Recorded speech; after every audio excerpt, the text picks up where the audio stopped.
I don't know what accent I'm trying to do. Whatever it is, it's god awful. Oh, it's starting. You ready? Yeah.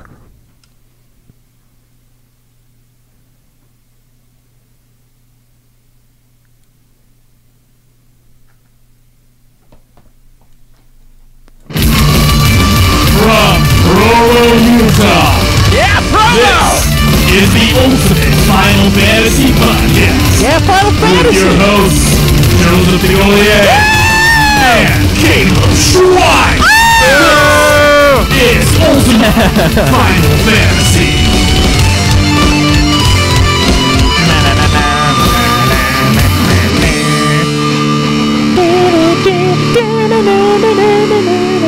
Hold on a second.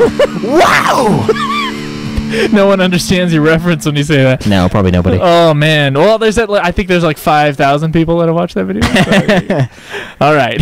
Welcome to another episode of Ultima Final Fantasy, the ultimate, definitely now, the ultimate Final Fantasy podcast. We can say it with surety. Yes, we can. Yeah. Oh man, it's been a beautiful couple of weeks. It has, yeah. Oh man. Whew, we're going to talk about that for a little bit. I'm your host, Joe. And I'm Caleb. And today we're going to be talking about, I've been reading Hero with a Thousand Faces by Joseph Campbell for the last month or so, very slowly. Obviously, it's not that big of a book. Yeah.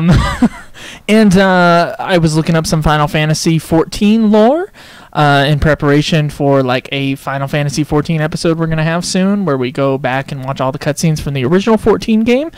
And I came across kind of like some of the history of the Final Fantasy XIV universe, not that I've seen in the game really that has been explained, but you know, people have compiled together. And I was reading a chapter in Hero with a Thousand Faces by Joseph Campbell, and it seemed really familiar. Yeah. And I was like, oh wow, there's a real connection here between you know, how Final Fantasy XIV's timeline is, and a few other games in the Final Fantasy series are kind of related in the same way, and we'll talk about that, to some mythologies of other of ancient cultures. Oh. Mm-hmm. Yeah. So Caleb usually does the mythology episodes, and today I'm going to take over a little bit. I'm going to do a lot of reading, so I know people don't like it when you read on a podcast, but it's going to happen. So I'm not going to eat, though. I'm not going to eat. That's very important. I know people hate it when you eat on the podcast. Like, sometimes you just make some nice homemade bread, and sometimes you just want to talk about the history of Square Enix, and you want to just eat some bread at the same time. I don't see what the problem is there. Of course you wouldn't. All right, so just so you guys know, in case you're finding us for the first time, which we know a lot of you guys are, you can find us at youtube.com/Ultima Final Fantasy. Twitter, you can follow us, or especially Caleb. You can follow at UFF Podcast. You can go to facebook.com/Ultima Final Fantasy. You can support us on Patreon. $1 a month gets you the episodes early. And you know what? Our song that just came out just a couple days ago, Melodies of Life, a cover by Megadeth. Yes. That was brought to you by our Patreon donors. It was a goal from a long time ago, but it was finally done, and we hope you guys enjoyed it. So far, I've only heard positive feedback. If you got any feedback, please let us know. And you know where they can let us know about all that, about how they feel about the episodes? They can put like a comment on the post on the episode, or maybe they can go into a forum and create a profile and maybe talk about an episode or about any sort of Final Fantasy topic they wish with the other listeners to this podcast. They can go to ultimafinalfantasy.com, our brand new website now. I know there's been a lot of troubleshooting with the Final Fantasy website, and it's not completely done like I said it was going to be. I mean, we've come across a lot of snags, and we still got to fill a few of the pages up, but the forums and the comments on the posts and the posts themselves of the web of the episodes, that's all in full swing. So please use them. And we'd like to see you on there. A lot of people have been having problems with the site recently. I do want to say that a couple days ago, as of this episode coming out, I did change a little thing that most of you guys that were having trouble getting onto the site should be able to get onto it now. If you are still having trouble, you know, this is kind of like a work in progress site at the moment. If you're still having trouble getting on the site, please press print screen on your keyboard and send us an image of what exactly is happening. Yeah, that'll help when you out get a on the lot. site, so I can see what the problem is, because every computer and every phone I've ever been on can access the site perfectly. So if you're having trouble with it, I need to see exactly what it is that you're having trouble with. Also tell me like how old your computer or phone is, because that could be an issue. You think so? I think it could be, because the theme that's set up for the website from Sky Warrior Themes that we got the theme from, Yeah. it's I think it's for newer browsers. So update your browsers also. I think that's an important I was thing. hoping if they had any comments, But yeah, if you see like a warning screen or something like that, please like take a snapshot or something and send it to our email. Our email is fffanatics123@gmail.com, or just tweet us. Yeah, you can send us hate mail to the email as well, if you wish. Yeah, don't do an iTunes review. Yeah, which we'll get to. Yeah.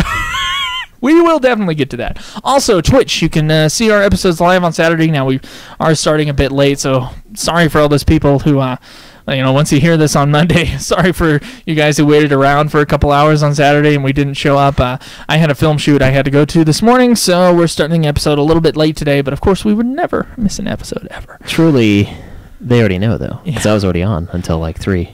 Oh, okay. Oh, you were on Twitch. That's right. Yep. Okay. Never mind. FF14. So speaking of, yeah. Tell us about FF14 right now. it's been going pretty well for me. So as you know, I started off retardedly doing White Mage because I don't know why I wasn't reading. You were doing it. Conjurer, whatever. To be specific. So I got to level 20 with that, and then I finally unlocked the Thaumaturge class, which is what leads into the Black Mage. What you need to do is get a level 30 in that, and then get a level 15 Archer and do those level quests, and then you can go and become a Black Mage. For me, Right. and for you, it was which two? I had to stay Conjurer up to level 30, and then Arcanist I had to become also. Okay. They're kind of like sub-jobs of the job class, I guess, is what you would call it. Right, yeah. You of have the to have White level Mage. 30 of one job and then 15 of the other. And depending on which jobs those are, that kind of changes your job, I guess. And we had already discussed beforehand that I was going to be White Mage, you will be Black Mage. Right. And that way, when other people played with us and We they were have like, roles. they were tanks or they were damage, which are two of the biggest or most popular roles in the game, that everybody would we'd be able to get the most people to join us on a game. Right. And I mean, I am a Like DPS, in a but dungeon or something like that. The Black Mage is DPS, but I know what you mean. So essentially now all we need is there's 4-man dungeons and there's a lot of 5-man, and then there's even bigger ones later, but normally right now they're about 4 and 5, so we're pretty covered.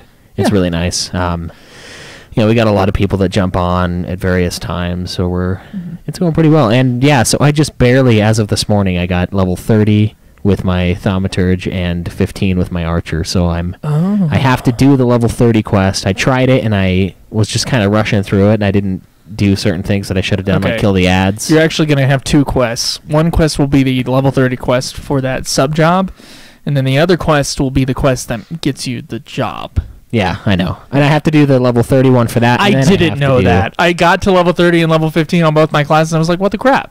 Yeah. Why did I not suddenly become the White Mage? Yeah. Then I had to, I looked around a little bit in the game, and I was able to.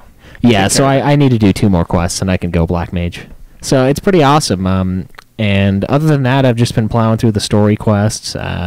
Once I unlocked the Thaumaturge, I moved to that class because that was the one that goes into Black Mage. And then I just kind of did low-level stuff, some of the Fate events, and just random other things to level that up to the story quest area, to be on par with story quest or a little bit above. And then I just plowed out the rest of the story quest until 30. And that's kind of my objective. So I don't know. I'm probably I'll see you on Wrath of the Titan. That's what I said? Yeah. Right? Okay, that's what I'm waiting for you on, because I've been ahead of you this whole game because I just used my old account that I got to level 15 on, and I paid for months, and I was like, you know what? I'm going to use this. Yeah, no, I don't blame you. So I was a little bit ahead. I'm just waiting on you now, just to get to Wrath of the Titan, and then from then on, me and Caleb should be together for the most part, as far as where we are in the main scenario stuff in the story. And if I play extra, I'll just do other classes just for fun. Okay, that's up to you. That's up to your extra time, your leveling up time. That's all. I love all it. You. It's going pretty well though. As far as the story is concerned, I kind of want to do everything with everybody. You know, I think Krenital's in a very similar place, and some other people that are playing with us. By the way, if you want to join us, you can join us Monday, Tuesday, and Wednesday at around 6:30, probably 7-ish. We're seeing 7 p.m. Mountain Standard Time. You're gonna have to figure out, you know, based on your region, what time that is for you, and also you can join us on the PS4 party chat. And we have TeamSpeak information on you. The only people using TeamSpeak right now are Critital and then me, sort of. Right. Just because so many of us are on PS4. But the more people on the TeamSpeak on PC, you know, the better. So if you want to join us, please join us. We're on the Brynhilder server. Right. So and that's a very important detail. Yes, you definitely need to know that. And it's sometimes kind of tough to get in, as we mentioned before. But you'll figure it out. All right. So a little bit of show information before we get to the news.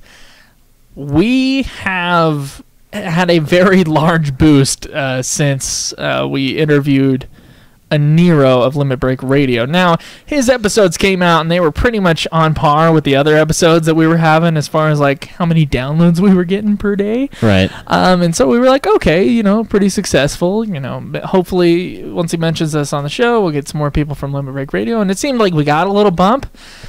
And then Nero from Limit Break Radio, he asked us, hey, do you mind, because it's kind of like an anniversary time for Limit Break Radio, we're going to put like a best of episode. Do you mind if I like take your episode and like take its RSS feed thing and put it through our feed? And so you'll get a big boost in downloads if your stuff can handle it. And we don't host our own episodes; we host it through Libsyn. Yeah, so I was like, yeah, go for it. And he did it, and suddenly our podcast like blew up.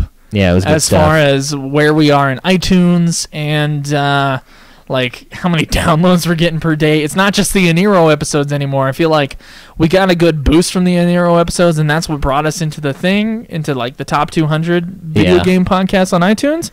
But we've been there for like more than a week now. How long have we been there? A couple weeks. I would say, yeah. And the downloads they're awesome right now. So I know a lot of you guys are like brand new people. I want to really thank Nero for getting us where we are. This is a big thing for Ultima Final Fantasy. I mean, this was always kind of our goal, was to get in the top 200 video game podcasts. We actually made it. There's been a couple days where we've been in Games and Hobbies, which is the kind of the bigger one, the bigger list of, of the video game stuff. Yeah. So I mean, for all you new guys, welcome to the show. For everybody that's been here the whole time, thank you very much. Seriously. Jesus, thank you very much. I mean, it's been a wonderful ride, and as we go forward with the Final Fantasy games, man, I hope to see a whole bunch of new faces on like our forum, talking to us on Twitch. Yeah. It's a lot of fun. Yeah, welcome, and go through our back catalog. Realize that the first few episodes are a little hard to listen to, but further along you get, the better it gets. Oh yeah, definitely. I think. Some people don't. Well, I mean, screw them, right? Yeah, fuck them. All right, Schwein, shall we get to the Final Fantasy news? Yes.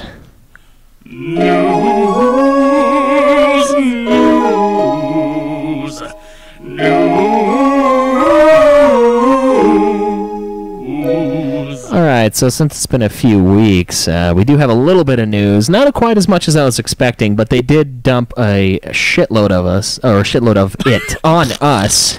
Yeah. Just a few weeks ago. Like right before the 13 episode, there was a lot of stuff that came out. So, let's get to it here. Okay. So, yeah.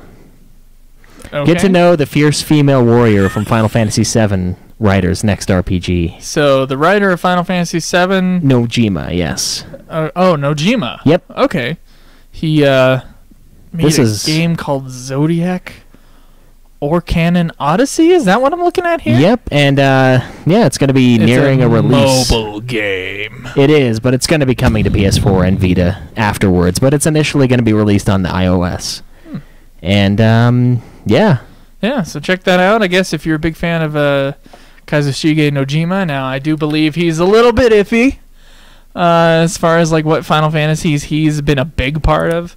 Yeah. I was kind of hesitant on that just because it's not really FF news, but he did play a big part in some of the bigger games, so I don't know. If you're interested in an iOS game, I mean, go for it. So more mobile news. Yeah, even more. So Final Fantasy VI Terra returns for FF Record Keeper. Oh, wow. Yeah, so she's going to take her clothes off. I didn't know she was gone. Yet again in another game here. Titled, the challenge event is titled Touched by Magic. Oh, yeah, and it's the latest Touch one. me with your magic. I'm okay. It's going to be running from October 14th until October 24th. And it gives you yet another chance. Did we talk about the email that we got from a record keeper guy? No, we never mentioned it. I totally forgot to. I was like, oh yeah, we'll talk about it. Okay, I think there was some like media guy from Record Keeper, some PR guy that asked us to mention something that was happening in Record Keeper. Caleb told him. I looked at the email and I was no part of this was me. For that guy out there, Caleb told him he would mention it. And then he never told me, and then he forgot about it. So we had an episode where we were supposed to mention something about Record Keeper that some dude at Square Enix asked us to talk about. And we didn't. Yeah, see, that's us sticking it to him. Just kidding. And then Caleb was like, oh, yeah, I forgot about the email. And then I looked at it, I'm like, it's too late now. There was a date. It's already out. There was a date on some of it. Anyway, that's another story for another time. And so I guess Terra, I never knew Terra was gone, but I guess she's back. Yeah. So it gives you a chance to recruit her and Cyan from FF6 if you miss it the first time around, which of course I don't know what that is, but yeah, if you're into that game, you get another chance. Mm-hmm. If you already received them by completing this event, you'll get a greater growth egg instead of Terra because you already have Terra. So nice. Yeah, so that's pretty cool. Extra little quest there, bringing back FF6. I feel like I have to say this every time because I know there's a few people out there that told us that they were going to do reviews of the mobile games. If you want to do a review of one of the mobile Final Fantasy games, please do like a 20 to 30 minute review. Just send us the audio file and it shall be our discussion. Yeah. Okay? Yeah, we'd be totally fine with that. Yeah, because like we're never going to cover the mobile games, any of them. Any, do you understand me? Any of them. We're never going to cover them.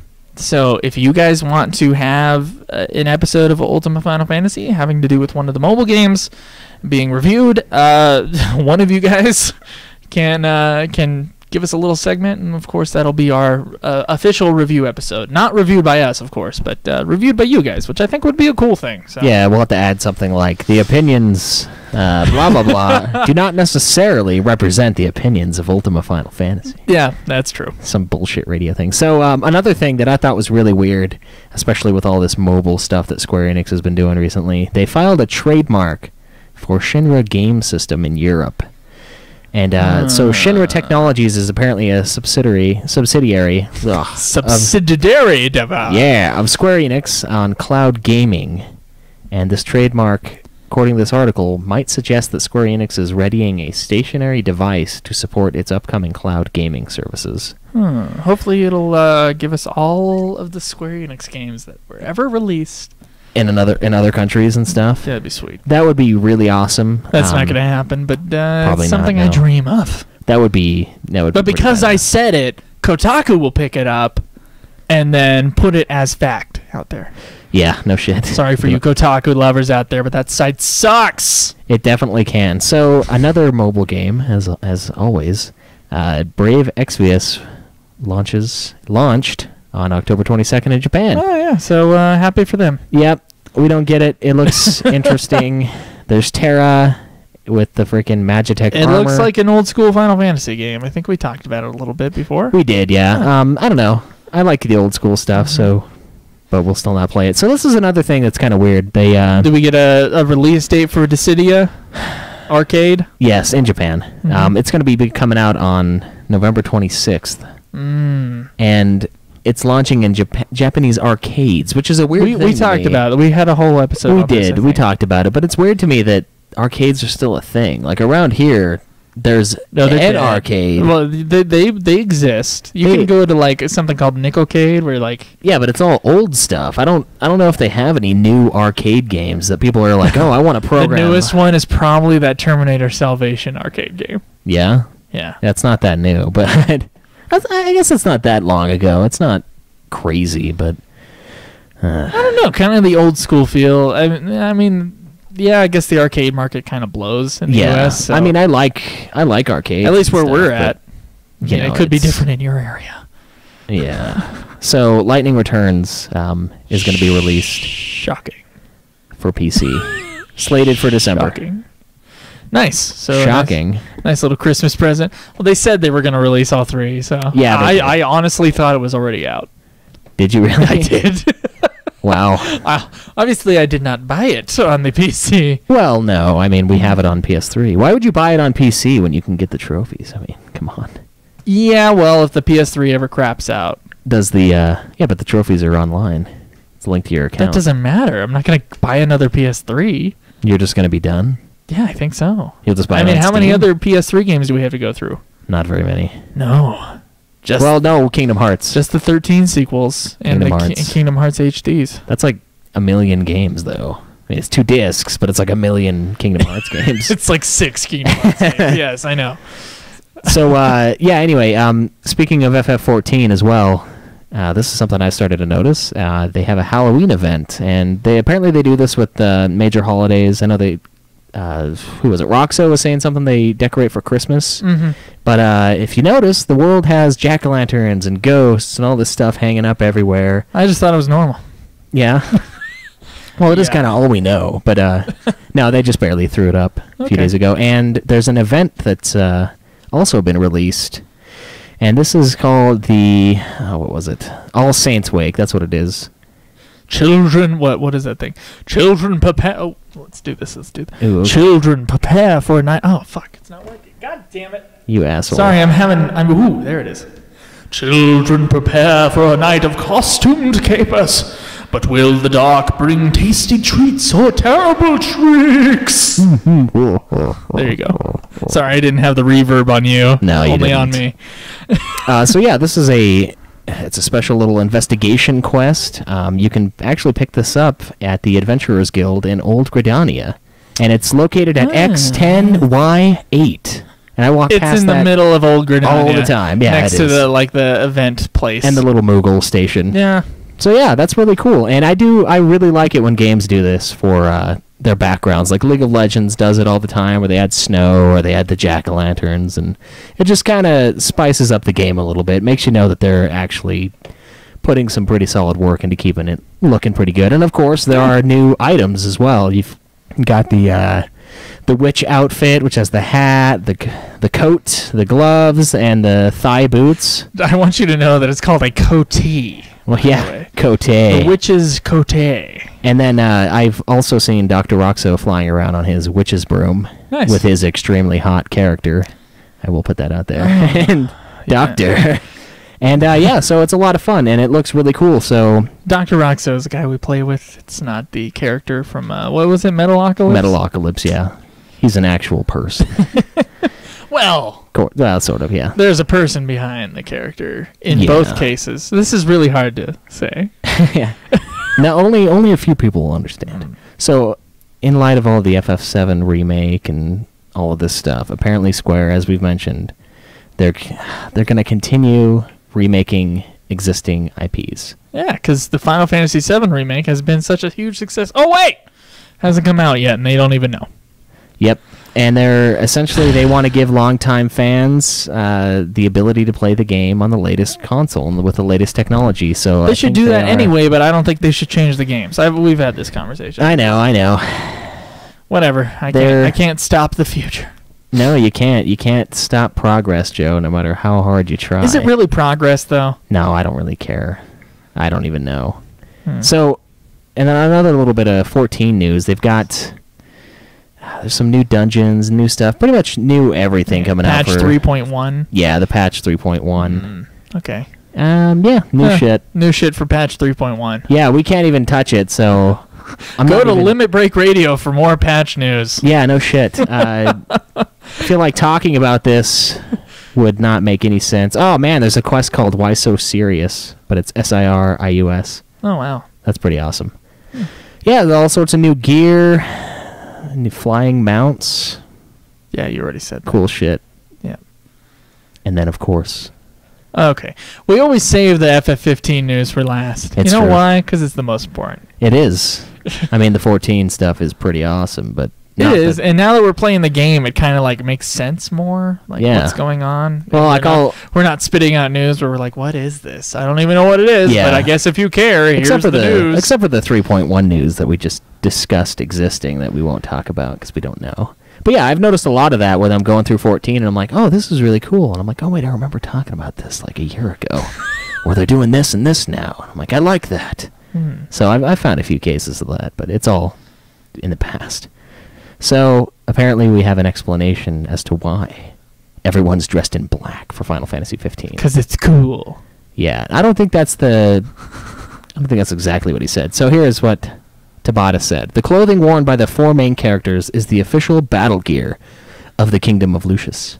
Noctis is a member of the royal family, and the other 3 characters are parts of a leather jacket would be official battle gear for any civilization, but whatever. Yeah, the like maybe other... maybe like a motorcycle gang. Yeah, no, there's like a giant crazy land to the north or something like that where they wear gimp suits instead. It's just their mouth and eyes. That's all you can see. So Noctis, as a member of the royal family, elite. Yeah, they're the ones that everyone like hates because they're freaks. Oh man. So as a member of the royal family, and the other 3 obviously are part of Lucian national organizations, they're all wearing this specific dress, all this black leather. And so that kingdom where they reside, the color black has been historically treated as a special color.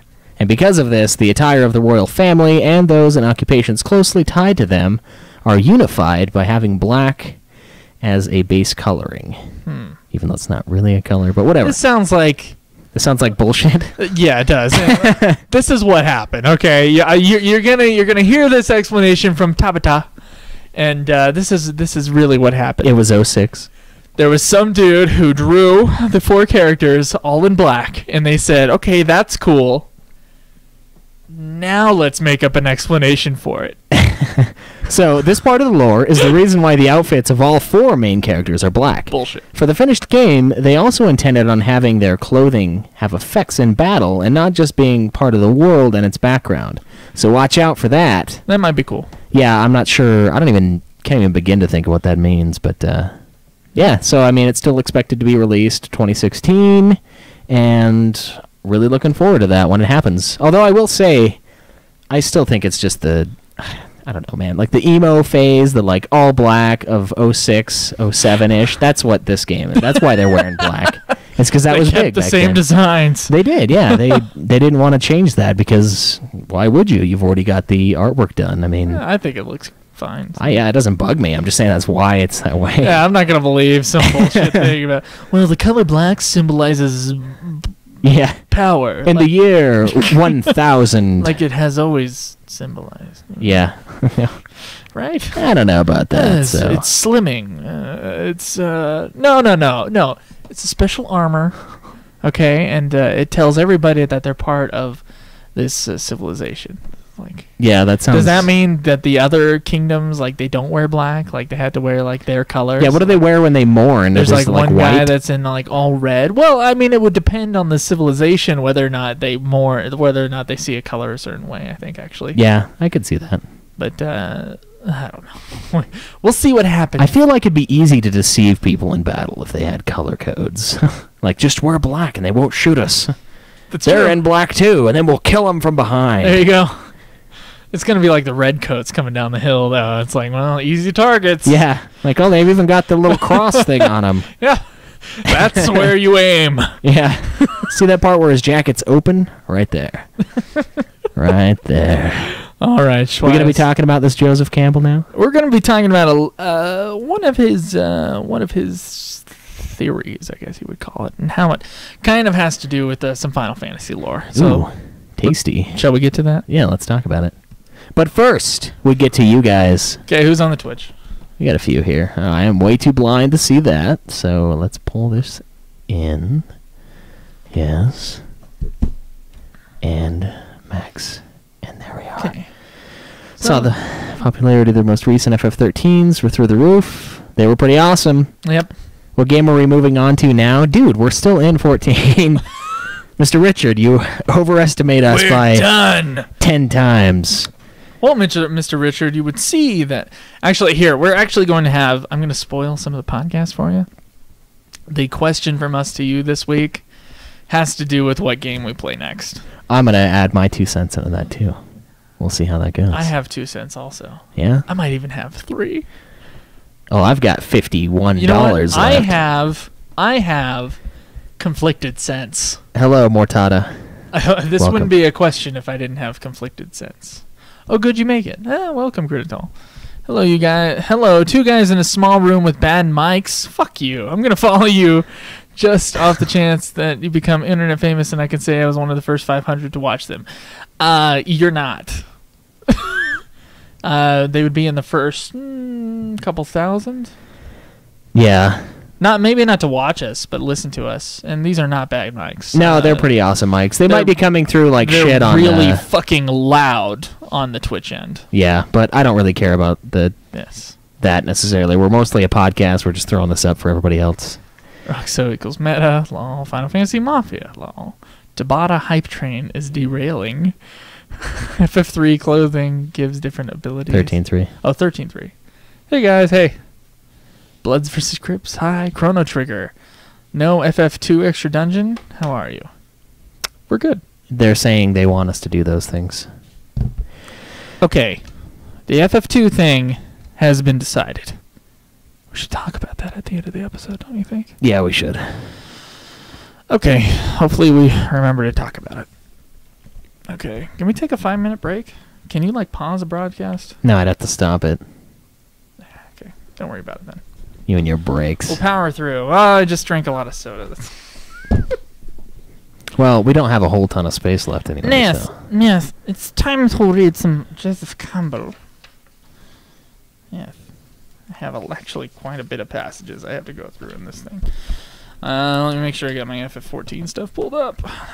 Yeah, the mics we're using are pretty awesome. But yeah, it does come through pretty loud on Twitch. I'm not sure why. It's super loud on Twitch. There's nothing we can do about it. Yeah, the mixer is amazing too, so suck it up. Take a piss break. We can wait. Thank you, Krinital. He's from Iraq. Cool. Nice. How's that? Yeah. How's Iraq right now? Yeah. We're doing pretty well. Just talking FF, Nothing crazy. I'll be back. Keep them occupied.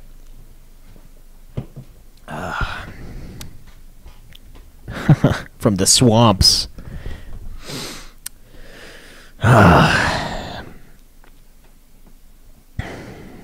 Keep you occupied, he says.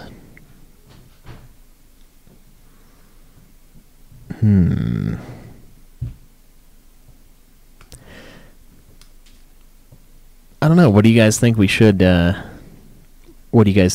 play next? As far as the Final Fantasy, once we finish 14. I've got my idea. I kind of want to play Heaven's Word, just because I'm really enjoying 14. Oh. I'm not sure yet, Rucksack. I'm not 100% sure if we are going to play it. How's it going, Kane Con? Tactics? That would be a fun one to play. I never did finish that game. I played quite a bit of it, but never took it off.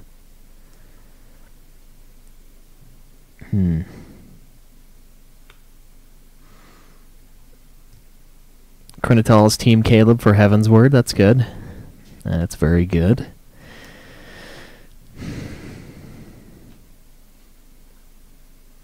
Do it for Heaven's Word or 13.2? Yeah, I don't know. Joe had a pretty good idea on what to do instead of the original plan, and I kind of like it. But we'll talk about that at the end.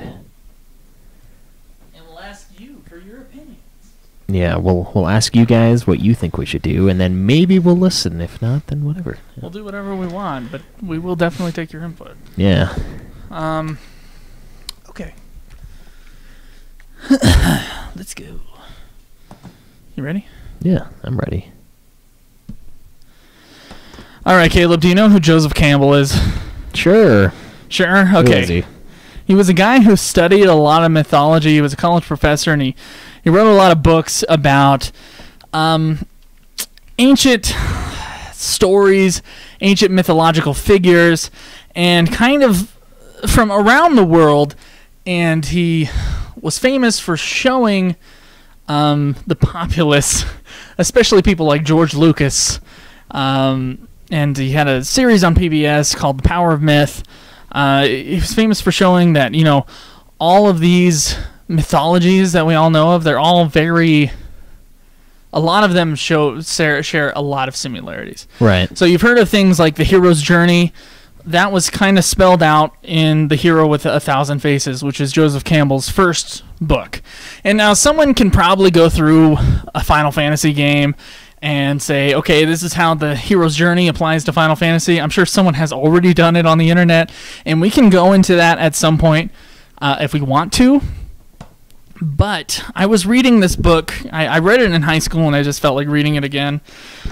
I was reading this book after watching some Final Fantasy XIV lore videos, and I saw a very big similarity to one of the chapters in the book and the Final Fantasy XIV lore, having to do with their history of, like, the ages. You know what I mean? Yeah. Okay, so now this is stuff I've not explored in the game itself. It's just me exploring stuff on the internet. So I'm not an expert on Final Fantasy XIV's lore, but I think this is pretty cool, and I got a web page opened up here. This is from Nole Tazer on the Square Enix forums, I guess. And he kind of lays out a basic timeline for Final Fantasy XIV. Now, there's umbral eras and there's astral eras, and as far as I can tell, these are in like 1,000-year spans, and every umbral era is followed by an astral era, and the umbral eras are times of like chaos and disorder, and like a big calamity ending them, and the astral eras are kind of a period of growth. Things are going well. Yeah, recovery. For like another 1,000 years or whatever. Okay. So, the first umbral era, and the first few here have like a theme to the umbral eras especially. First umbral era is the element of wind. During an unknown time, the wandering tribes began to war with each other. The 12 gods and goddesses were angered and left the land of Eorzea to the tribes. Then followed by the first astral era, which is the Age of Man. That's when the Age of Man begins. The second umbral era, its element was lightning, and nothing is known of the calamity. The second astral era, nothing is known of that era either. So this guy put this down. Now there's some stuff that's like unknown, but they know that the second umbral era probably ended in something to do with lightning. Okay? So the third umbral era, possibly the rise of Bahamut. This element that the third umbral era had to deal with was fire. Then there was the third astral era, which I guess a bunch of stuff happened in, with the fourth umbral era being the element of earth. Sorry if I pronounce these wrongs. Allagan's empire's destruction ushers in the fourth umbral era, possibly due to the imprisonment of Bahamut. Then followed by the fourth astral era, followed by the fifth umbral era, which is the element of ice, which kind of goes away from what I'm about to read here. Which the ancestors of the Mikode tribes travel across the frozen seas following food. So basically, like, the big thing at the end of that era was ice. The sixth umbral era was the element of water. A great flood submerges and damages many parts of Eorzea, caused by the abuse of power with the white mages. As a result, the arts begin to die out. You goddamn white mages can't be trusted. So each element for each of these umbral eras and we're in the seventh umbral era, I believe, in Final Fantasy XIV as of right now. Each of the destructions of these eras, like kind of their downfall. Right. Has to do with the element, I guess, in some sort of way, and not all of it's spelled out. And hopefully we'll see more of it spelled out as we play the game and as the game is expanded upon. You know, we'll see more of the background lore of this type of thing. Now, all right. Now, how does that compare to Joseph Campbell's book? Now, the first part of Hero with 1,000 Faces, which is like Joseph Campbell's big book, the first part of it is the hero's journey part of it, where he goes through and he's like, okay, the hero starts out maybe nobody orphaned, and then he, you know, he gets the call, and there's the refusal of the call, and then there's the mentor, and then there's the blah blah blah and blah blah blah. We all know the hero's journey because we all learned about it in 6th grade English, I feel like. Am I right there? Yeah, it's just every story, so it's everywhere. And then they're like, well, yeah, Joseph Campbell spelled this out, and we never actually read the book, but this is the book. Now then he talks about something called the I hope I say this right. It's the cosmogonic cycle, which has to do with like circular creation myths in different cultures. So this is like a totally separate thing from the hero's journey. But I do want to read something here that kind of excited me as far as like Final Fantasy XIV's timeline, and it's kind of similar to other stuff in Final Fantasy, where, you know, there's different eras and they're marked by different things. Like there was once the War of the Magi in Final Fantasy VI, and now magic is gone, and then we have no idea what happened in that era, but now suddenly there's this one girl and she has magic back, you know, and it's like there was once great technology and now we're in a time of no technology or whatever. Or like technology is coming back. That's something that happens a lot in Final Fantasy. Yeah, it is, for sure. And also, Final Fantasy III, there were once, you know, the world once went out of balance with the elements, and then the Warriors of Darkness saved them.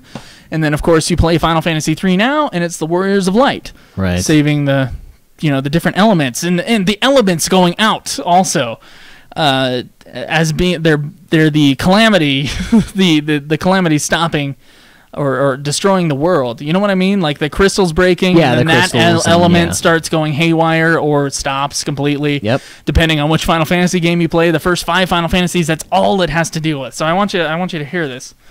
Now, different cultures kind of have different elements to their stuff. I think there's like 5 elements in Chinese culture. This one's interesting. This is a quote from Joseph Campbell. According to an Aztec version of this cosmogonic round, he calls it the universal round, each of the 4 elements, water, earth, air, and fire, terminates a period of the world. This is in Aztec mythology. So their idea is that the timeline of the world is circular, like it is with Final Fantasy XIV. Right. There's different eras, and they kind of like, you know, they're destroyed by certain parts. Here it is. Each of the 4 elements, water, earth, air, and fire, terminates a period of the world. The eon of the waters ended in deluge. Deluge? That of the earth with an earthquake, that of the air with a wind, and the present eon will be destroyed by flame. Now, that's the point when I was like reading this book and I was like, oh, that's interesting. So like Final Fantasy XIV kind of has to do with the Aztecs, sort of. And then he goes on about another culture that had a similar sort of way of looking at time. Now, I'm going to read quite a bit here. He says, a magnificent vision of the cosmogonic round is presented in the mythology of the Jains. And then he talks about how the most recent prophet and savior of this very ancient Indian sect, was Mahavira, a contemporary of the Buddha, and his parents were, it goes back and back and back in generations and generations, and each generation, like, their age is a little bit bigger. You know how in like the Bible we read that like people were like 900 years old, right? Yeah. And then as time goes on, like the people age shorter and shorter. That's kind of a similar thing, but they do it in like different ages here. So I'm just gonna read this big passage here. The Jains conceive of time as an endless round. Time is pictured as a wheel with 12 spokes or ages, classified in 2 sets of 6. The first set is called the descending series and begins the ages of the superlative giant couples. I can't read out loud, obviously. It's something I cannot do. That paradisic period endures for 10 millions of 10 millions of 100 millions of 100 million periods of countless years, and then yields slowly to the only half as blissful period when men and women are only 4 miles tall. So they were miles and miles tall beforehand. Okay. In the third period, that of the, sorry about these Indian names, Rabhanatha, first of the 24 world saviors, happiness is mixed with a little sorrow, and virtue with a little vice. At the conclusion of this period, men and women are no longer born together in couples to live together as man and wife. During the fourth period, the gradual deterioration of the world and its inhabitants steadily continues. The lifespan and stature of man slowly diminish. 23 world saviors are born, each restating the eternal doctrine of the James in terms appropriate to the conditions of the time. 3 years, 8.5 months after the death of the last of the saviors and prophets, Mahavira, this period comes to an end. In our own age, the fifth of the descending series began in 522 BC and will last for 21,000 years. No Jaina savior will be born during this time, and the eternal religion of the Jains will gradually disappear. It is a period of unmitigated and gradually intensifying evil. The tallest human beings are only 7 cubits tall. I'm not sure how much a cubit is, but that's how tall I guess the tallest human beings are in this time. And the longest lifespan, no more than 125 years. People have only 16 ribs. They are selfish, unjust, violent, lustful, proud, and avaricious. But in the sixth of the descending ages, the state of man and his world will still be more horrible. The longest life will only be 20 years. 1 cubit will be the greatest stature, and 8 ribs the meager allotment. The day will be hot, the night's cold, disease will be rampant, and chastity non-existent. Tempests will sweep over the earth, and toward the conclusion of the period, these will increase. In the end of all life, human and animal, and all the vegetable seeds will be forced to take shelter in the Ganges, in miserable caves, and in the sea. The descending series will terminate. This is the cool part here. And the ascending series will begin when the tempests and desolation will have reached the point of the unendurable. For 7 days, then it will rain, and 7 different kinds of rains will fall. The soil will be refreshed, and the seeds will begin to grow. Out of their caves, the horrible dwarf creatures of the arid, bitter earth will venture, and very, very gradually there will be perceptible a slight improvement in their morals, health, beauty, and stature, until presently they will be living in a world such as the one as we know today. So it's kind of like the umbral eras and the astral eras. You see that? Yeah, he went through like the first 6 spokes of the Jains were the umbral era as it descended. The shithole. And then it will go back again to the I say the astral era. Of course, they have a different word for it with the Jain mythology. Right. Oh, that's interesting. I dug some of the going down. Oh yeah. Yeah. No chastity. No chastity, baby. Yeah, checkmate. You're one of the people that they talk about there. So Don't cry, Azu.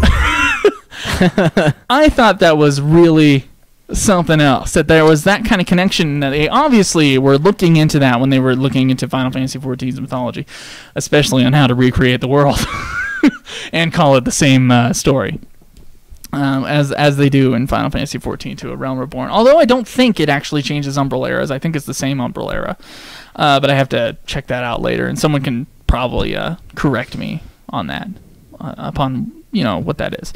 This also kind of reminds me of the Final Fantasy XI lore, where it's like there were once these great people called the Zillerts, I think. Someone's going to correct me on this. And then, it kind of got worse and worse and worse, and then they became the humans. So there's basically this descent down into what the world of Final Fantasy XI is. at the time. And Final Fantasy XI has its own ages too, but it doesn't quite have the circular. It doesn't have this this universal round that Joseph Campbell talks about. But Final Fantasy XIV does, and I just thought that was cool, and I wanted to share it with people. And you know, we gotta have a short episode today, so that's what I wanted to talk about. Now, if you want, we can talk about kind of Joseph Campbell's idea as far as like why we kind of look at he calls it the cosmogonic round in a certain way, like why these myths were created in human minds. You want to talk about that for a second? Yeah, sure, we can talk about that. So I'm going to read Indulge me. 2 more paragraphs here. I just thought this was awesome. So guys, go out and get the book, The Hero with 1,000 Faces. If this mythology stuff interests you, you'll definitely see a lot of similarities between the ancient mythologies that Joseph Campbell talks about and Final Fantasy and Final Fantasy lore from the different games. So this is interesting. It all has to do with kind of our sleep cycle. As the consciousness of the individual rests on a sea of night into which it descends in slumber and out of which it mysteriously wakes, so in the imagery of myth, the universe is precipitated out of and reposes upon a timelessness back into which it again dissolves. And as the mental and physical health of the individual depends on an orderly flow of vital forces into the field of waking day from the unconscious dark, so again in myth, the continuance of the cosmic order is assured only by a controlled flow of power from the source. The gods are symbolic personifications of the laws governing this flow. The gods come into existence with the dawn of the world and dissolve into the twilight. Does that sound like Final Fantasy to you? Does that sound like the gods? They began with a great crystal, then the gods, blah, blah, blah, blah, blah. Does that sound like a Final Fantasy? Sounds pretty familiar. Yeah. They are not eternal in the sense that the night is eternal. Only from the shorter span of human existence does the round of a cosmogonic eon seem to endure. The cosmogonic cycle is normally represented as repeating itself, world without end, during which each great round, lesser disillusions are commonly included, as the cycle of sleep and waking resolves throughout a lifetime. So the basic idea is that the reasons why, you know, these were brought up, possibly, that these myths were created, has to do with our sleep schedule. And dreams, and deep sleep, and waking. And I'll close with this. The philosophical formula illustrated by the cosmogonic cycle is that of the circulation of consciousness through the 3 planes of being. The first plane is that of waking experience, cognitive of the hard, gross facts of an outer universe illuminated by the light of the sun and common to all. The second plane is that of dream experience, cognitive of the fluid, subtle forms of private interior world, self-luminous, and of one substance with the dreamer. The third plane is that of deep sleep, dreamless, profoundly blissful. In the first are encountered the instructive experiences of life. In the second, these are digested, assimilated into the inner forces of the dreamer, while in the third, all is enjoyed and known unconsciously in the space within the heart, the room of the inner controller, and the source and end of all. So I think that's a very interesting theory brought by Joseph Campbell. I'm not sure if he made these things up, but it's definitely written in his book here. Having to do with, creation myths of a circular nature. So yeah, it's a very common thing. I mean, a lot of cultures, spirals are the big thing. Yeah, and I know that we read a couple. No, you read one Wheel of Time book. I've read a couple, and our friends have read a shitload of Wheel of Time. And I know Wheel of Time kind of has that weird thing where all time loops in a circle, and it begins again, which is not in our modern world, from our worldview, a way that me and you, I think, look at the world as far as how time kind of works. Time to us is a singular linear path, right? Instead of a circular one. But I think this stuff is awesome, and Final Fantasy XIV used it to their great advantage. Yeah, it's good stuff. You keep using that word. I don't think it is what you think it is. I was gonna throw that in for the one of the words you kept using in there, but I don't want to throw you off. Well, it's definitely, words can be pronounced in my mind and work just fine, and then I say it and I'm like, oh. Yeah. So no, that's I pretty apologize for that, but I thought that was cool, and I figured I'd share that. So I'm glad you made that connection. Yeah. Just in time for all the FF14 we've been playing. Just in time, that's right. So kind of when you're seeing the cyclical cycles of Final Fantasy and their timelines, just kind of their patterns, realize that it's not something Final Fantasy made up. It's not the guys at Square Enix that made this thing up. And I don't even know if they did it consciously, but they definitely have a lot of source material. A lot of ancient mythologies, brought into the lore of the storytelling, not just the names of the beasts or the weapons, which someone asked us to do a mythology of the weapons, and why not at some point do that? Yeah. Well, I mean, it's no strange idea for them to pull from mythology and all these other things. They do it every single game, so I bet you they did it consciously. I doubt they would just accidentally have this massive connection to this common theory. All right, you want to answer a question or two? Yeah, let's do that. Oh, what do we got? Mythology with Joe? The fuck? Thanks. 7 cubits, 3.5 yards. 1 yard, 3 feet. Yeah. Red-headed people feel less pain. No, I feel more pain. Yeah. I think. Pussies feel How do more. I know? How do people know how much pain someone else feels? You don't. You just have to hear I feel this much pain. Maybe redheads are just, I don't know, having to do with being made fun of all throughout, like middle school and all that other shit. Maybe they kind of lower their own amount of suffering when they have to say to someone else how much pain they feel. Maybe. It's all relative, so it doesn't even matter. Pain is pain. It's not. Yeah. There's not like a baseline. I don't know what you're talking about, man. New segment. Are you smarter than Joseph de Gaulier? New answer. Probably. Fuck you. Kind of FF7-esque. Yeah, a lot of the Final Fantasies pull from these kind of theories. Yeah. I think he was talking about the. I think it was the Hindu people. The Hindu religion. No. Hebrew mythology. And it was talking about like Sephiroth and all that other stuff, and I was like, oh, the name Sephiroth came up. That was something else I was reading in this book. So, yeah, it's pretty cool stuff, and certainly check it out. It's Hero with 1,000 Faces. It was like $8 at Barnes & Noble. So, wow, yeah. I figured, I write not very well, but I do write. I can attest to both. And this is the book that I believe that George Lucas was like really like into, and he modeled the plot of the first Star Wars movie on it. Oh, what about the hero's journey? It's like beat for beat the exact hero's journey that was spelled out by Joseph Campbell. So that's pretty cool, and I'm sure we. I assume you mean the first is in the, number 4. Yes. Okay. Because the other one, I don't know. It doesn't really have that. Yeah, not really. No, you don't need to send me the link. I've heard that thing before. Okay. You want to pull up a question or two? Yeah, I got let's some questions. Let's just answer one question this week because we don't have that much time. We have to do an episode that's like an hour. Oh, dude, iTunes reviews. And iTunes reviews, and then we have a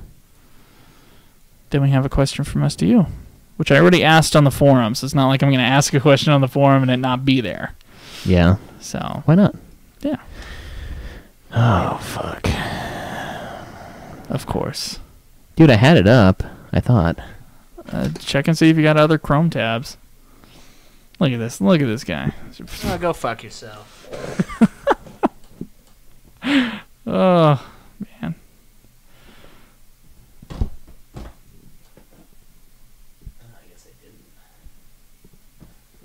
Oh no, the Libsyn is capping again? Yes, it is. Final Fantasy 13 reviews were long, and one of those Nero episodes was also really long. So, that's what happens. Theory. Oh yeah, we had one on there. Let's answer one on the new forum. Also, Will you update the playlist? Okay, we already did. Okay, it's the update the playlist, I think, is one of the questions. So let's answer that one. Let's answer one on the new forum. Just get the ball rolling. God, can't believe so many people couldn't get on that forum. Seriously, if you're listening on Twitch right now, or if you're listening on YouTube later, if you can't get onto our site or onto our forum, you need to like show us a screenshot. What's up, Zod? How's it going? Adam. Oh, Adam. Yeah. That's the dude we played some games with. Some League. See the guy with the really thick accent? Kinda. He just sounds like a black guy, but he's not. I never thought he sounded like a black guy. I just thought he had a southern accent and a deep voice. Whatever. Which one do you want to answer? Whichever one's the oldest. Dewey 1.5? I don't know how to answer that. Doppelganger seems like the oldest. All right. Let's do this shit. I'm not ready to answer that. Actually, we should answer that for each other. Okay, you want to get ready? You ready? I'm already ready. Okay, you got iTunes pulled up? Oh, shit, you're right. Yeah, you sound ready to me. Look at this guy. Then he's going to tell me to fuck myself again. Yeah, if only you would. Oh, I do all the time. I'm sure you do. Don't you worry.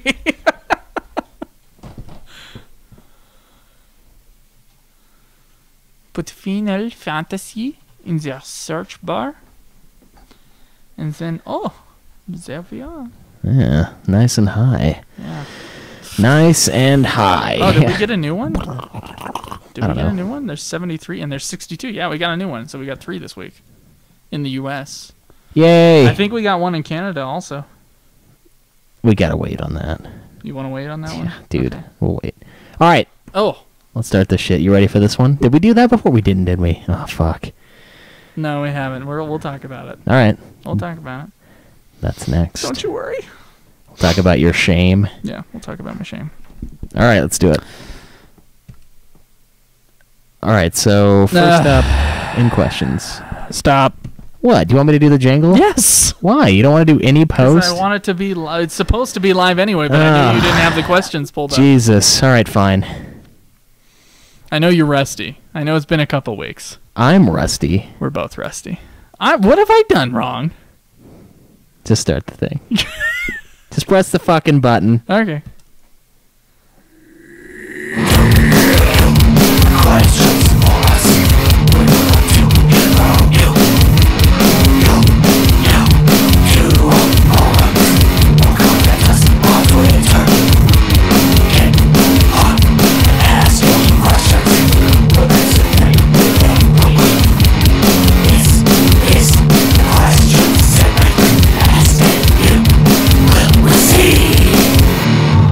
All right, so first up in questions here. This one is from the old forums.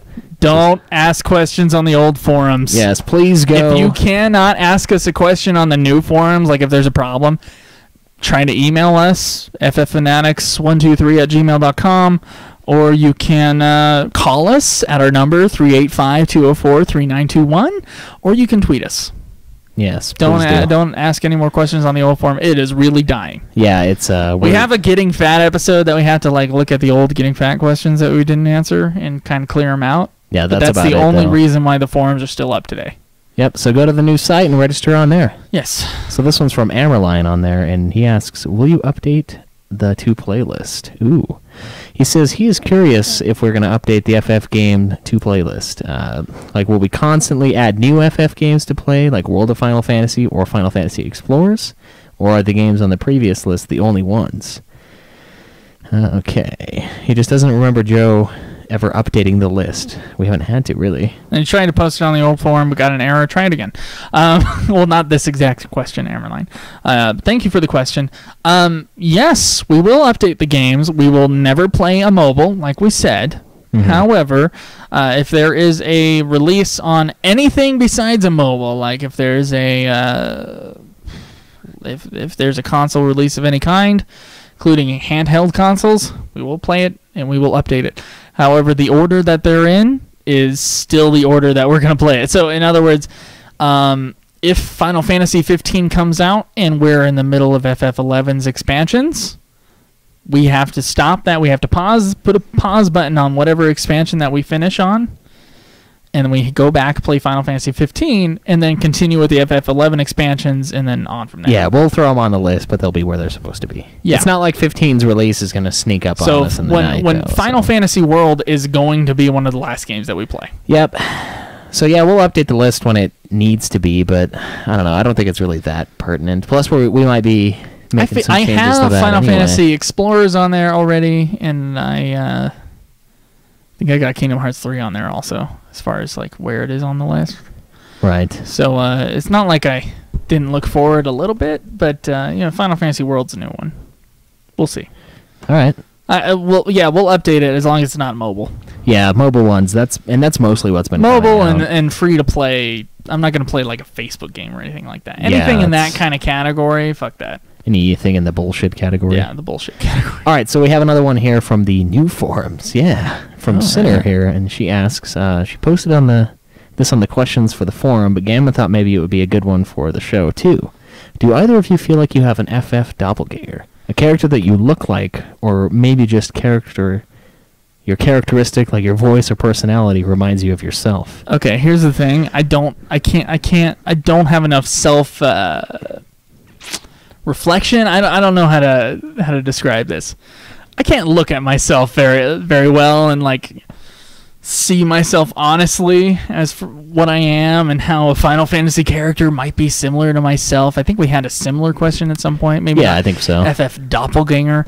I'm gonna go ahead and say that I think Caleb Schweiss on a good day and with a full head of hair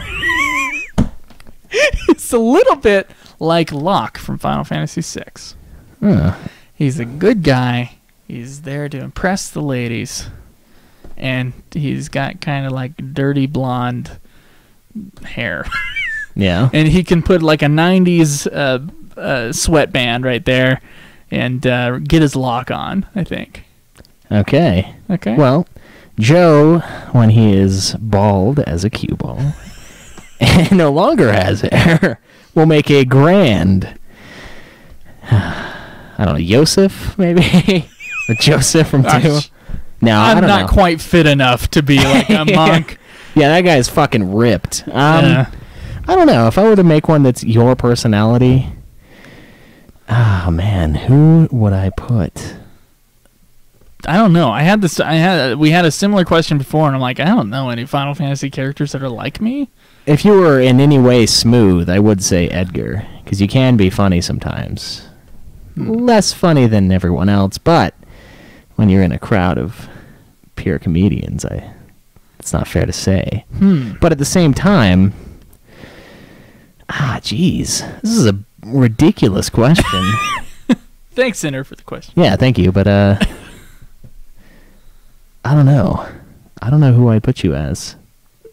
They're all so subhuman in a lot of ways. Like if you guys want to post this on the forum, the topic is called Doppelganger on the forum in the questions area. Tell us what you think our FF doppelgangers are. You know, actually, I've seen one from Shinru saying that he thinks Edge or maybe Zack. For I you? can see. No, I'm thinking for you maybe. I think Zack would be a fair fit. Zack? Yeah, he's kind of From 7? Yeah, he's kind of happy and I don't know, kind of outgoing, but not at the same time.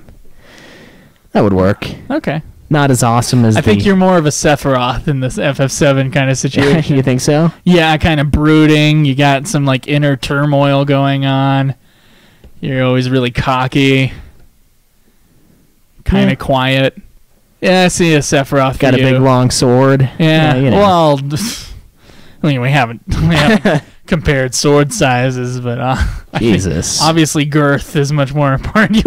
You put the old. What was the thing that you put as the FF7 thing on our new forum? It was like the ultimate contest between length and. Oh girth. yeah, that was the description for FF7. That was pretty beautiful. Did you steal that from someone? No. Oh, that was pretty clever. At least I don't think. Someone else might have said it. That's But pretty clever.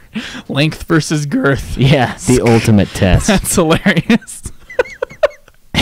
I did laugh about that for like a minute when I saw it on the forum. I was like, way to go. Yeah, it was pretty good. So. I don't know. It's interesting. I don't know if there's any that we've played so far that I felt like, oh yeah, that's totally a Joe character. Yeah, it's like a really strung out fat guy. I don't know. Maybe the bard guy from 4. Like whenever shit gets tough, you just kind of hide when you're low health. I don't know. I'm just bagging on you. I can't really think of one though. Okay. I'll have to come back to this next week. Yeah, maybe. Because I don't know. I'm trying to match personality with the characters in the series thus far, And the looks. Yeah, like there's not really any redheads. When so. you're looking for doppelgangers. Oh, except for Waka. Yeah, but jeez. Wouldn't do that. I don't remind you of Waka, do I? No. Hey! No, you're not nearly that annoying. Thank you. Yeah. I appreciate that. And your hair looks infinitely better, so. Oh, thanks. Can't go Waka. Thank you so much. All right, Schweiss. Well, we don't have that much time, so we're going to go straight into iTunes reviews. Please ask your questions on our forum for next week. We'll have more time because we had 3 big episodes, so we're out of space on Libsyn once again. But, yeah, Schweiss, can you find it? Nope. No, just the trumpets? You want to play the trumpets for a second just to make yourself happy? There you go. Yeah, Caleb's having trouble with the drops. He added so many new drops that he cannot find what he's looking for. I really can't. Oh, God. Oh, God. I can't see it either. Did you get rid of it? I don't think so. Okay. Well, just get to it. iTunes reviews. Let's go. All right. You want to pull them up? Yeah. Yeah, no jingle this week. iTunes here. iTunes. Come on, Caleb. iTunes. Reviews. iTunes. Reviews. That was easily. All right, our first iTunes review for this week. Okay. That was easily the gayest thing I've All ever right. done. Over Our the year. worst iTunes review that we've ever had. Oh, Jesus. A 1-star review from iTunes. Why? This is the only 1-star review we've ever gotten. We haven't even gotten a 1-star rating. No. And we got a rating and a review on October 7th, 2015. From Amber Willman. Find him on Facebook. Yeah. Send him hate mail, or her, I guess. Trying too hard to be like Limit Break. Ooh. Right as that Limit Break episode came out, too. Yeah. I wonder if it... Yeah, we should comment back and be like, it was Limit Break, you fuck! It wasn't trying, it was him! What's the main dude? Yeah. Okay, well... Oh, fuck, we can't Amber use that. here gets specific. Oh. Although one host is okay to listen to, the other one, Joe, Oh. tries too hard to be like the guys from Limit Break Radio. Oh. Just really obnoxious and loud. Hmm. You can give your opinions without raising your voice. She's got a point there. You don't have to raise your I voice. feel like we should just be quiet from now on because this review has shown that, like, it's been really, like, this review is now a positive experience because I feel like now we should just be quiet and we should have long pauses between our words. Do we have to do it like Shatner, though? I do. Okay, here's the thing, Amber Willman. Go fuck yourself. First off, you may hate me as a host, and you may think that Caleb is okay, but just because Caleb is okay, you should at least give us 2 stars. Yeah. 1 star is basically a 0. You can't give a no star on iTunes. Yeah. So if one host is okay, give us 2 stars. What the fuck is with the 1 star? He said you were okay. Yeah. So, like, my feelings aside, Caleb, I mean, come on, he's okay. Give him another star for the fucking show. I mean, he's half the fucking show. Yeah. The other thing is, yeah, we were talking to Limit Break Radio about how they influenced us after the UFF podcast stuff. But Caleb, I mean, besides, generally trying to fill the silence more and more, which is something we've been working on since the beginning, how much have I really changed since episode 3? Not really much. I think I've done more change than you. I've gotten a lot more talkative. Okay. And I've adopted the ums and uhs to fill the silence, which I hate, but it's better than nothing. There was once an episode, I think it was like episode 6, I said like every other word, and Caleb counted him like a dick. Yeah, I did. And then told me exactly how many ums I said. Anyway, and Aniro was talking about that on the interview thing, and I just want to let you know, Amber, that I think that you are fucking slime.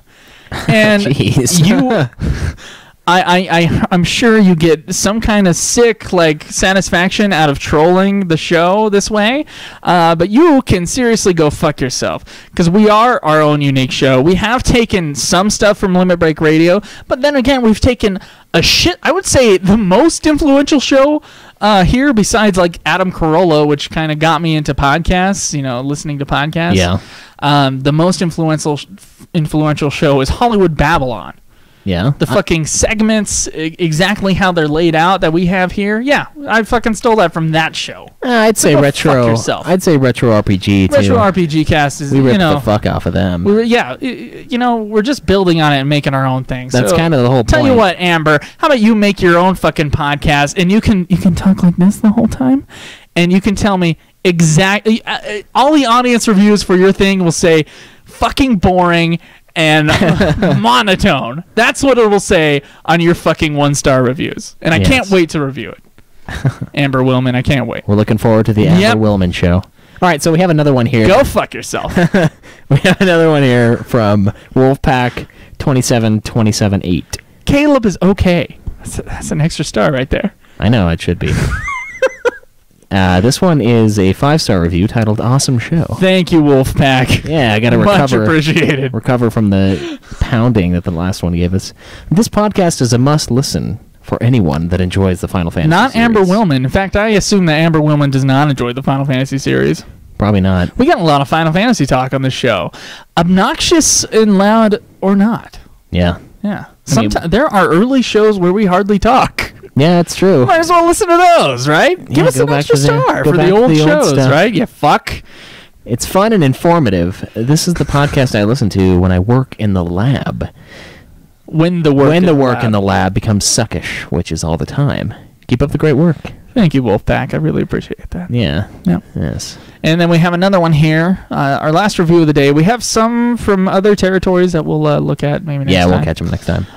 The Ultimate FF Podcast, 5 stars. Thank you, Sinner 0913, which I believe is the same person on the forum. Yes. I've been a Final Fantasy fan for a long time now. So I was really excited to find an FF podcast when I first started listening to podcasts a few months ago. Ultimate Final Fantasy is, despite what Amber Willman says, the ultimate Final Fantasy podcast. I tried listening to a few others and just wasn't as interested, or they were more geared towards a specific FF MMO. Sorry for all the FF14 talk today. Yeah. UFF covers all the main series games and much, much more. This variety of content and consistency of episodes is much appreciated. Every week, baby. The hosts, Joe and Caleb, not just Caleb. I mean, he's okay. But she includes Joe in this review. As good job. Good thing. Okay.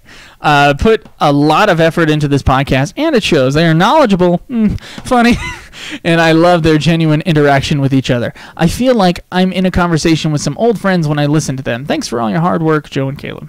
Thank you, Sinner. Yeah, thanks. I really appreciate that. And by the way, if you guys want to show your love, please give us a nice review on iTunes. Or a dickish one. I mean, we'll read it too.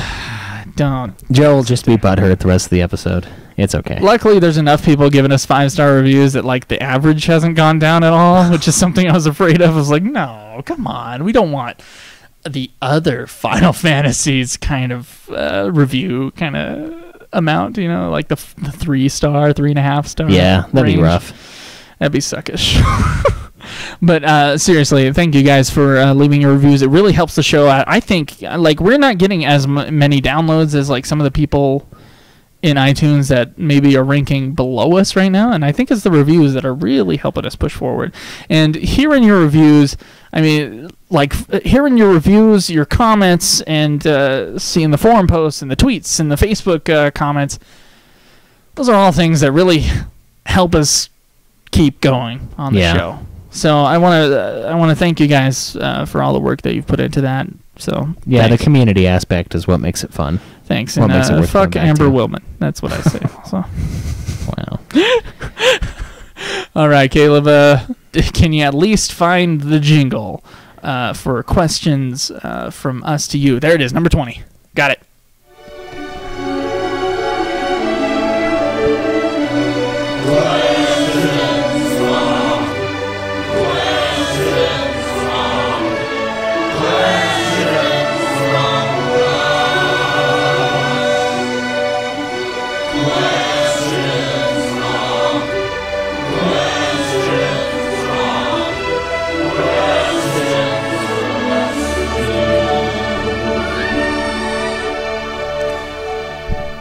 All right, so we haven't had a question from us to you guys in a few weeks because we had review episodes. Honestly, that's why. So we got to start the new segment on a new forum. Yes. It's a nice clean slate right now. As you guys know, we are in Final Fantasy XIV, in our main series quest of Final Fantasy, and it won't be long until we've beat all the main series Final Fantasy games. You know, beat in quotes. I mean, we got to the end of the original story in FF11, actually past that, and then we're going. Our goal is to get to the end of the original, or not the original, but of Final Fantasy: A Realm Reborn. Right, the 2.0. The only thing that we can play, really. I did see that there was a private server for the original Final Fantasy XIV out there. Yeah. If you guys want to check that out. But I guess you can't really do that much except for like walk around and like fight random enemies. Yeah, that sounds really crappy. Which kind of sucks. And you gotta have a copy of the original game in order to play it. Because I was like, oh my gosh, we might actually be able to play the real 14. This could change the entire show around. And then I looked, and I'm like, oh, I guess not. But yeah. Well, it sounds like you might as well just play 11 where we're just walking. Yeah. Yeah, I know. No sound, just fucking footsteps in the sand. Yep. Because we're at the end of the main series, it's kind of like, oh, we're entering a new phase after this, as far as what we do next. A new phase or a new season? A new season is what I'm calling it. And the new season, I hope, will have new intro and outro music. And it's going to feature like a whole different section of Final Fantasy games. Of course, we just did the main series. The next thing we're going to do is prequels, sequels, and expansions. Mm-hmm. Okay, so we're going to go through all the sequels, prequels, and expansions of all the main series Final Fantasy games. Starting with Final Fantasy IV Interlude, and then Final Fantasy IV The After Years. Now, we did get a question from Shinru. And I think he put it on the question segment, but I'm just going to answer this here.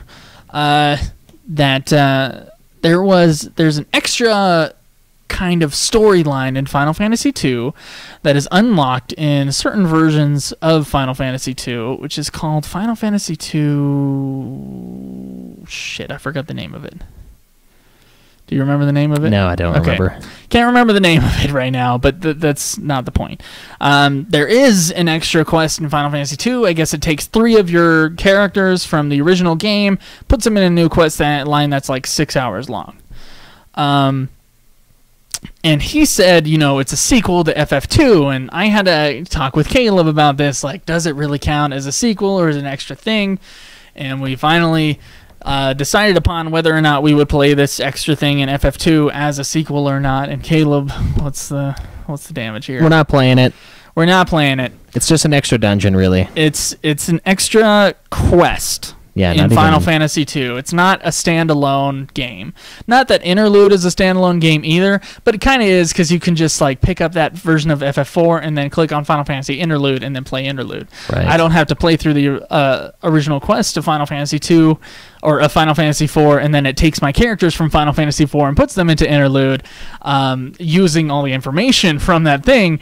It's its own standalone thing. So right. that's how we've kind of like decided that that we're not going to do the Final Fantasy II extra quest thing. Although Shinru, I do invite you to play it and tell us about it, and we might talk about it on the show. Yeah, I mean, that'd be totally fine. But that's, I don't know, it's almost like the side quests in 9 that we didn't do. We didn't do the Chocobo Hot and Cold or the... Well, it's not that. I don't think it's quite the same as that. I think it's like the extra dungeons in the 3D DS remake of FF3 and FF4. Yeah, we shouldn't have to go back and play those just because they... Where they're like, it's an extra, 2.5 hours of content. Well, it's like... I know this FF2... I'm just going to call it sequel because of lack of a better term, extra quest sequel of FF2. I know that it's a little longer than that, but it's still not its own standalone thing, and so we're not going to play it. That's why. Yeah, we're gonna cross that one out. True sequels. Yeah. Yeah, we can't. We're not gonna. Interlude only really works because of what you said and because it's in between 4 and after years. Yeah. 2 and there's nothing in between 2. What would have to happen with 2 is that we would have to play 2 all over again, or we'd have to do emulation. And since the first episode of this podcast, after the first episode of this podcast, we have been in support of buying the games and playing them. Yes. And not doing emulation. So I'm not going to go emulate the game and take a save file. I'm not, because I'm supporting Square Enix by actually buying their games. Yes. Their re-releases of their old material. So, other than Final Fantasy 1. because the more that we buy that stuff, the more that they'll release. Yes, sadly in mobile versions, but we'll get the occasional console. I'm pretty anti-piracy, and I know that's rare among the video game group of people out there on the internet. I'm very anti-piracy, so I like to buy the stuff that it's usually higher quality anyway if you buy it instead of it's in its original form. A bullshit version of it. Not with emulation, but for things like movies and music, they're always a little bit lacking. You could have bought the CD or the official download, and it would have had, it wouldn't have had the sound on the cymbals or anything like that, which is what you get when you illegally load something. Anyway, besides that rant, which I've had a million times on this show, it just doesn't count as a sequel. Now, the real question is here, what do we play next? Because I was looking at the games that we had to play in the future, and if you've ever seen the game lists that we got to play that Amberline was talking about, if we're going to update or not. Yeah. It goes from sequels and prequels to other spin-offs to spin-off series like Crystal Chronicles and Dissidia and all this other shit. And then then there's Kingdom Hearts near the very end, and at the very end are Final Fantasy, games that were once called Final Fantasy in development, and then they changed the name. Right, like Chrono Trigger, Chrono Cross, stuff like that. Chrono Trigger, Chrono Cross as a sequel to Chrono Trigger. Right, yeah. Bravely Default was going to be called Final Fantasy. Anything that's really close. Vagrant Story is not actually one of them. Yeah, we're going to play it anyway. But we will play Vagrant Story as one of the Evilise games. And then, what's the last one? Xenogears. Yeah, Xenogears. That's the other one. That was pitched as a Final Fantasy VII. Yep. But we got a different one instead. So what's your newfangled idea? The idea would be that we take one of those games that's not actually Final Fantasy, but is related because it was once pitched as a Final Fantasy. Okay. And kind of give us a break from Final Fantasy for a month by playing one of those games. So after this first season of playing the main series Final Fantasy games, we would play Chrono Trigger. And then we would move on to sequels of Final Fantasy games, just to kind of have a little buffer between seasons. The other option is, of course, to just play as we've been playing and just go straight into the Final Fantasy sequels and kind of save those games near the end. Okay. Which is fine, but I kind of had that idea. I do wonder what you think about it, Caleb. Because I'm kind of split. Because I'm like, well, the original plan, but then this one's kind of like, oh, well, people might want to hear about Chrono Trigger right now, not necessarily Final Fantasy IV Interlude, and maybe they can wait a month. Right. I don't know. I'm kind of... Jesus. The whole point of the show was to play the main series games, and then eventually to play all the games. So, parameter number 1 will be met once we've completed the 2.0 storyline of Final Fantasy XIV. We will have played 1 through 14, seen the evolution of Final Fantasy. Essentially, whatever comes after that doesn't matter. It doesn't matter what order we play it in, I don't think. Now, that being said, we do have to have some semblance of order, or else we'll play all the godly games first. Yeah, we'll be like, well, I want to play this one, and this one, and then leave the ones that we've heard that were shitty till the end. And then we'll have a bad we'd be like, fuck this podcast. Then we drop the mic and walk away after playing like 6 bad games in a row. Yeah, I don't want that to happen. Yeah. So keeping it in order actually stops it from doing that. But do you want to have a little buffer of a non-Final Fantasy game? Like, is that something you're thinking about? Yeah, I think that would be a pretty solid idea. That, or we keep playing 14. Part of me wants to play it through Heaven's Word as well. We've had this conversation before. We'll have it on the Twitch stream. Why not? After this. All right. That may have to be one of the guys, if you're okay with us going straight into Chrono Trigger, or if you're not, please tell us on the forum. Some people have already commented on this. There's a lot of people saying, hey, just do what you're doing. And then save those for later, just to keep with the list. I didn't actually expect that answer at all from people. I really expected people to be like, yeah, Chrono Trigger. Tactics, Chrono. Because I remember at the very beginning of this podcast, they were like, why don't you play this game? Why don't you play this game next? And it's like, well, there's an order. Yeah. And I was just like with my glasses on in the corner, like, no, it has to be in the order that I said. And it's true. It does have to be in the order that I said, but I don't mind doing this little change because they're not technically Final Fantasies. Yeah, that works. They are kind of sort of Final Fantasies, but they're not technically Final Fantasies, so I don't mind them, and we have them on our playlist, so I don't mind them buffering in between seasons, because we got to go to sequels and prequels, and then there's like, I think a counted amount is like 7 seasons, and there's 6 of those games, so it's perfect. Yeah, it would work just fine. Yeah. So, yeah, you guys decide. Or you guys talk about it and we'll decide, but we'll talk about it next week, shall we? Yeah. Okay. Well, you guys, you can find us on youtube.com/Ultima Final Fantasy, Twitter @UFF Podcast, Facebook.com/Ultima Final Fantasy. We just got a new patron on Patreon, and the new Megadeth song is dedicated to all you guys on Patreon. Thank you so much for your support. Twitch.tv/Ultima Final Fantasy. See our episodes live occasionally. And then you go to our website where all this information is found, ultimafinalfantasy.com. Make sure you send us a screenshot if you're having trouble with the website. Yep, and until next time, as always, enjoy the grind, you guys.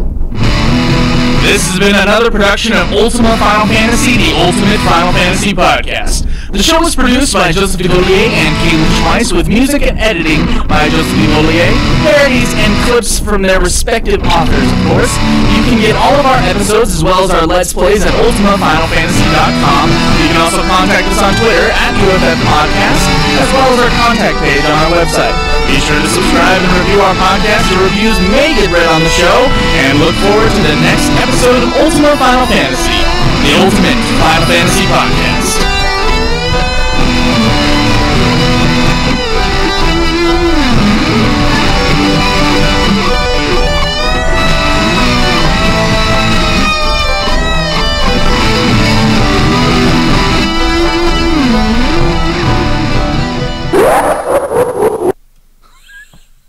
Dick.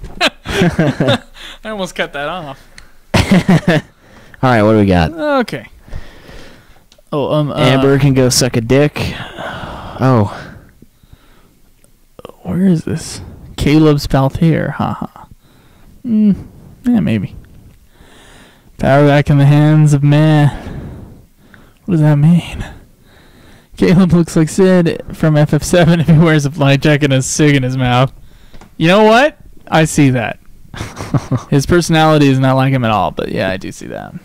Not quite as much of an asshole. No. Yeah, Caleb found the jingle later, by the way. In case you saw that non-verbal exchange when he clicked on the questions from us to you thing. Yeah, I don't know. The order's got to be changed on that shit. Well, you can change it. All over that. I know I can, but I just That's forget. the power. Wow, mother of God, Amber can go eat a bag of baby dicks. Jesus. Thank you, Jake. What did I say about mumbling and whispers? Well, Amber disagrees with you, okay? She finds me obnoxious and loud. Even with my mumbling and whispering. Why not just... Yeah. I just don't like that. I just... Counting the... I hate what I mean is... Do I say that a lot? Yeah. Thanks, Crenital. Oh, and are horrible. They are. But it's also it's even worse to have dead air. It really is, because then it's just silence. Crinitol, you haven't written us a review on iTunes? Come on. It's easy. In fact, if you write us a review on other sites, you can just give us a link. That's cool. If you don't want to, use iTunes. I know a lot of people are like anti-iTunes, so. Straight into Chrono Trigger. It's a beautiful jingle, I know. Chalking? Using your drops. We had the fucking Kefka one there the whole time. What are you talking about? It's a limited edition ad on that, doesn't matter. That's what we thought. Yeah. Straight into Chrono Trigger Cross. That's my call. Joe, put down the soda. You're on a diet. It was diet. It was diet soda. I lost weight this week. You'll listen to Getting Fat. And, yeah. This Getting Fat episode is... I think it's a particularly good one, considering what we were talking about was an atrocious experience for me. You'll hear about it. It was a good episode. Yeah. Using your drops. The Kefka drop is in your drop. Yeah, dude. I didn't even take that from your thing. Yeah, dude. That was my drop. Yeah. It's an old one. Go to hell, Jake. We never used it. I think that might be the first time we've used it, but still. Joe choking Caleb. Joe is jokingly. Thank you. Choking Caleb. Yeah. Oh, dude. What are we going to do The tonight? choking Caleb is when Caleb pointed on the iTunes review jingle button, and I was like... Yeah, dude. Fucking order is retarded. There's iTunes at, like, number 6, and then iTunes review at, like, 20-something. The fuck? Well, it's based upon when we added it. That's I know, but you can move it. Anyway. It is our fault, Jake. We don't ever use the drops. As fun as they are. Sometimes you just forget. What were we going to talk about? We were going to talk about something. Did we already talk about it? Heaven's Word. Oh, Heaven's Word. Okay. I think it'd be a lot of fun. It's for you ladies out there who are watching our Twitch stream only. Although we do appreciate a download or two off of iTunes. Heaven's Word. The reason why I don't want to do Heaven's Word is because...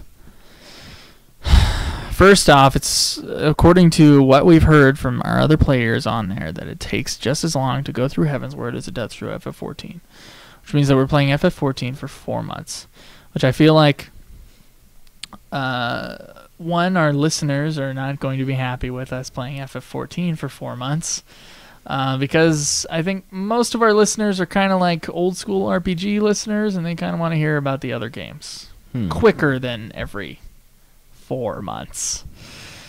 That's one thing. The second thing is we did not do the expansions of 11, which are not going to take 4 months. Well, not per expansion anyway. And so when we get to expansions, either during sequels or after sequels, we'll have to decide on that. I think my original order had expansions after sequels. So we do all the 11 expansions and then 14 expansion. I think that was a dumb idea. I think it should just be sequels, prequels, and expansions all in one go. It's just out of principle that, we didn't do it. We didn't treat 11 equally. Well, we shouldn't have to. If we go straight on to Heaven's Word. 11's not as good. If we go straight on to Heaven's Word, I don't think it's okay. Okay, now that's one reason. Okay, that's 2 reasons right there. Listeners and the time between the games, and then out of principle, we did not treat 11 the same way. The third thing is there are not that many multiplayer games in Final Fantasy, and if we save expansions till later, we can play with our listeners, and me and you can play with each other in the least gay sense of the word.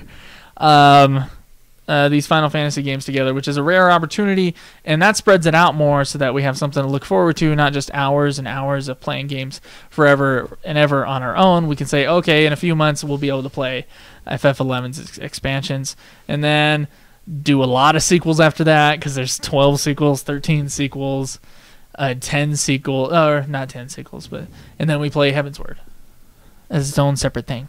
And there might even be an expansion by then, after Heaven's Word. You don't even know. So we would play Heaven's Word and then that other expansion in the same go? Yeah. Okay. Just kind of like we would play 13.2 and then 13.3. Right. And with the 11 stuff, we would just top off whatever we hadn't done in 11. So. 11 is finished. Yeah. And if there's a new expansion for 14 while we're like near the end, we can go back and play the expansion of 14, the new one. Yeah. Get through the main scenario of whatever that is, and then keep moving on. We could. So this kind of spreads out all the multiplayer stuff. That's why I'm. That's the 3 reasons why I'm against playing Heavensward right after 14. Well, first listeners, principle, and then spreading out the multiplayer experience. Well, the listener one I think gets shot down because a lot of people really like 14.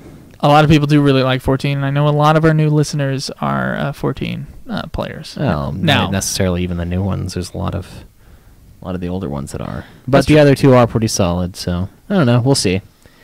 What do you guys think? I mean, besides Tiana, we got your opinion. Thank you. She says play it. Granatol says play it. That's just instant gratification, though, guys. We're not going for that. We gotta have like a whole. There's a whole show here, like a shitload of games, and we gotta kind of spread out like the experience of it. I think. Yeah. I'm cool with it. I just really like 14, so I'd be fine with whatever. So, I mean, I love 14 too, and it would make the wait even better for Heavensward. Yeah. Okay, the 14 Heavensward plan or the FF or the playing Chrono Trigger plan? I assume it means the 14 plan. Thank you, Crinitol. Crinitol's on my side. You want to do that for a question next week? Here's the thing, Tania. Tanya. Dumbass. Your name is very, very similar to an ex-girlfriend's name and had a slightly different take on the pronunciation of the IA. So, that's why. I'm mispronouncing your name, and I'm sorry. This just means that we can play 14 again. It doesn't mean that we're playing 14 in one go. So, if you get tired of 11's expansions and 12's horrible sequel I've heard, and then 13's sequels, and it's like, okay, 14's expansion's coming up. Let's get excited. In a year, we can play something good. So. No, we don't have to pay monthly for 14. Unless I just decide to play it on the side. I'm not sure what I'm going to do with that. I might. Tanya. Sorry, Tanya. Sorry. Really. Sorry. Well, just as long as you don't do the scenario quest for Heavensward, I don't give a shit what he does. Yeah, so I mean... He can carry me through the rest of it. I don't care. Yeah, it would just be me instead of Roxo or Crinitol or whoever else. So 14's a lot easier to get that shit down than 11 is. Right. Are we going to be done for today? I think we probably should. I have somewhere to be. Okay. All right, guys. Well, hey. You just barely missed the entire thing. Joe, how's your jaw doing? You'll hear that on Getting Fat. Yes. Good night. We'll see you guys next week.